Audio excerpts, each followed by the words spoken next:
Yo, what's going on, everybody? It's Blanco the Slime, and it's time for 10 things you should never do in GTA Online. Of course, I am trying to make this sort of like a weekly series, and I do want your guys' feedback. I want you guys to get involved and maybe leave a comment down below what you think can be added to the next installment of this series as, you know, something you should never do in GTA Online, and I'll feature it in the next video. If you guys do come up with some good ideas, give you a little shout out, and we could just, you know, get everybody involved and get a little, you know, something special going. But anyway, if you are new here, of course, welcome. Hit that like and subscribe button. It only takes 1 second of your time. And if you already been down with the channel, then welcome back.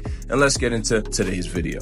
So coming in at number 1, we have purchasing weapons and ammunition or armor at your agency. Now, if you do own an agency, it will come with your armory upstairs, and you can get weapons at a discounted price. Now, it's not a huge discount. I believe it's 5% for all weapons and ammunition types, but it does add up. If you're going to be buying weapons frequently or ammunition, you know, Mark II weapons, that ammunition costs a lot of money. And if you're going to be saving 5% every single time you're going to restock on your ammunition, or again, just buy a new weapon in general, you will be saving 5%, and it will add up over time and save you a ton of money. Now, the agency also has a section upstairs where you can customize your loadout, for those of you who don't know. So if you're running around with guns that you really don't want to use and you're cycling through 50 different weapons, you can actually change your weapon loadout up here in the armory in the agency. You also can collect free ammunition and armor and health up here as well. So again, if you're going to be purchasing any of those things, just do it in your agency. You will get a 5% discount. Now, coming in at number 2, we have customizing vehicles at your auto shop. Do not customize vehicles at the Los Santos, you know, auto shop, because if you have your own auto shop business, you will get 10% off all upgrades, and you will also get free colors. So all the classic colorways will be free, and anything related to your crew will also be free. That's crew emblem, crew color, anything like that, it will be free. So if you're customizing cars at the Los Santos auto shop, you are doing it wrong. You should be customizing all of your vehicles at your auto shop business. And personally, I would suggest leaving one slot open. Like, I know it holds 10 cars. I only hold 9 there. That way, whenever I want to customize a car there, I have an empty slot that allows me to bring the car in. Otherwise, it won't let you enter the business with the car. So that's number 2, man. You gotta customize cars at your auto shop business, not at the Los Santos auto shop. Next up, we have doing business resupply missions. Now, I'm sure most of you own businesses and, you know, you run them, and you got the resupply missions. You need to resupply your stock in order to produce product and sell it and make money, right? Well, the resupply missions are very tedious. They take anywhere from 5 to sometimes 15 minutes, and it only fills up 1/4 of your stock level, and you have to do 4 of them pretty much for any business to get a full stock level. Personally, I would always suggest buying the supplies for 75,000. It will save you a ton of time, and when you break down the numbers, you know, like the profit margins and stuff, it just always makes more sense time and money wise to buy the supplies. I would never suggest doing the resupply missions for any business, the steel supply missions, whatever you want to call it. Do not do the steel supply or the resupply missions for any business. Believe me, you always want to buy these supplies for 75,000. It will save you a ton of time. And if you are doing the steel supply missions, you are doing your businesses wrong. So definitely go ahead and buy those supplies. Trust me, it does cost 75,000, but over time, it will save you a ton of money, and the profit is still very, very large, you know? So definitely just buy the supplies, never steal them. Now, speaking of proper ways to run business, the next thing on the list is going to be buying business upgrades before actually running your businesses. Now, Rockstar tries to confuse you thinking if you buy a business, you can immediately start making money. But for actually most of the businesses, you will be losing time and money if you don't have the upgrades, that being the equipment and staff upgrade. Security upgrade, you don't really need to purchase. You could just retire as a CEO to avoid getting raided.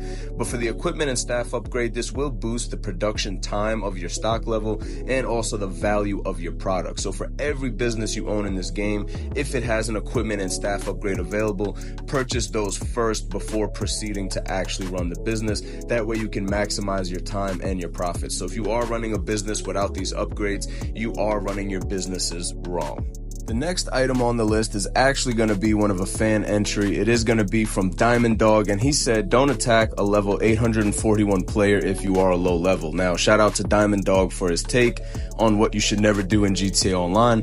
He is absolutely correct. If you are a low level, don't waste your time going after high level players. They're going to have oppressors, fighter jets, all types of stuff. I mean, you can, eliminate them from time to time, but most of the time, if you are low level and you're going against high level players who have much better equipment, vehicles, and access to things that you have no access to, you will just have a very frustrating time. Unless you really want to take on the challenge, man, then, go for it. But I would highly suggest against it. And again, if you guys do want your entry included, just leave a comment down below what you think you should never do in GTA Online. And if it's a good suggestion, I will include it in the next video. But let's move on to the next item on the list. And that is going to be having a CEO office. You can get obviously the Maze Bank office, but that's a big mistake. If you're going to buy a CEO office, do not buy Maze Bank. Get the Arcadius Business Center, as the entrance to this is much simpler.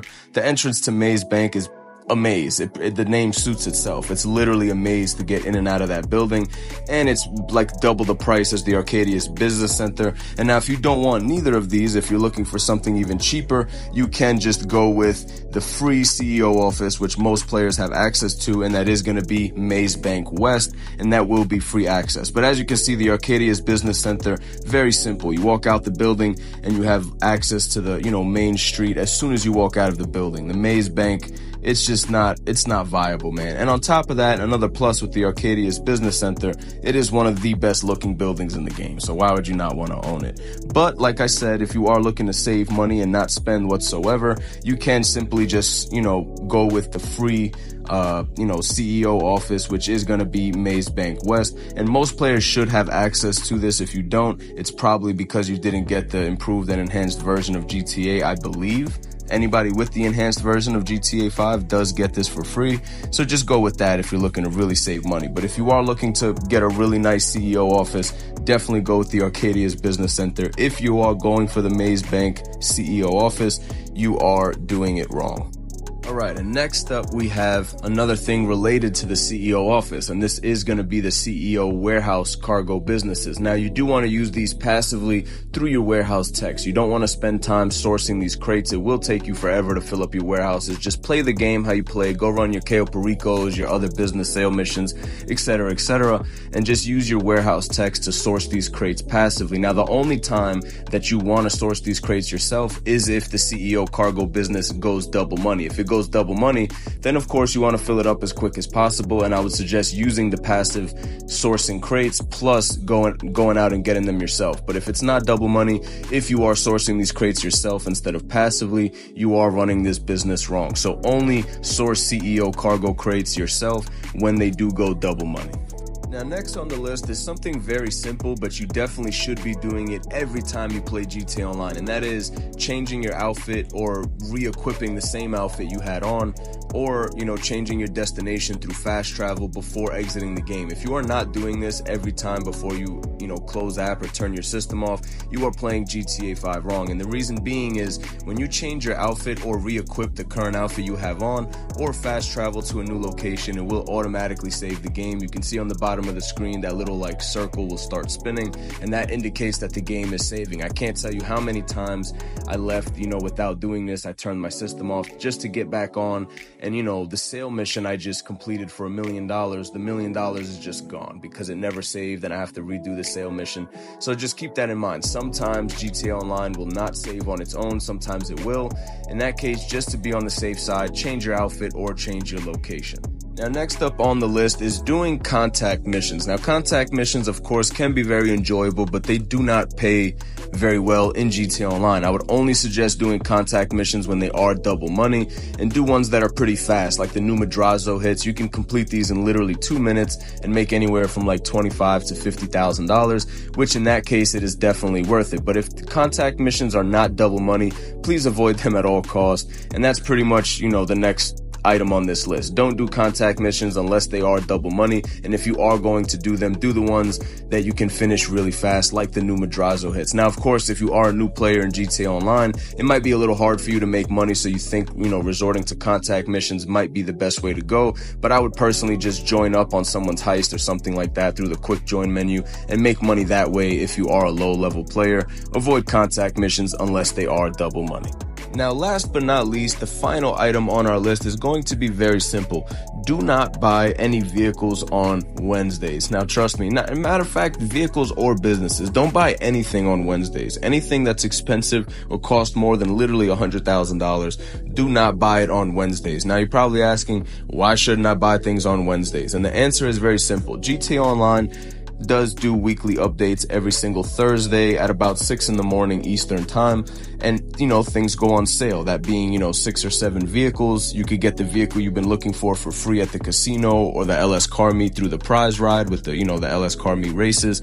And businesses also go on sale and things like that. Weapons, businesses, business upgrades, garages, whatever you are looking to buy, please refrain from buying it on Tuesdays or Wednesdays. The closer you get to Thursday, the more silly the purchase will look. If, Thursday comes around and the exact thing you just bought goes on sale in the weekly update, you will kind of feel like an idiot. So I would say never ever buy things on Wednesdays. You can even extend that to Tuesdays. Any day close to Thursday, just avoid buying anything. It can potentially save you tons of money if that item that you purchased goes on sale 30, 40, or sometimes even 50% off. So please refrain from buying things on Tuesdays or Wednesdays. And that wraps us up for this installment of 10 things you should never do in GTA Online. Now, again, I do want you guys to get more involved, so you can comment down below your suggestions, and hopefully we get to a point that each of these videos I can use 4 or 5 of your guys' suggestions. So please comment down below things that you guys think you should never do in GTA Online, and maybe it will be featured in the next episode. Again, hit that like and subscribe button if you made it all the way to the end. It takes 1 second of your time, and peace out.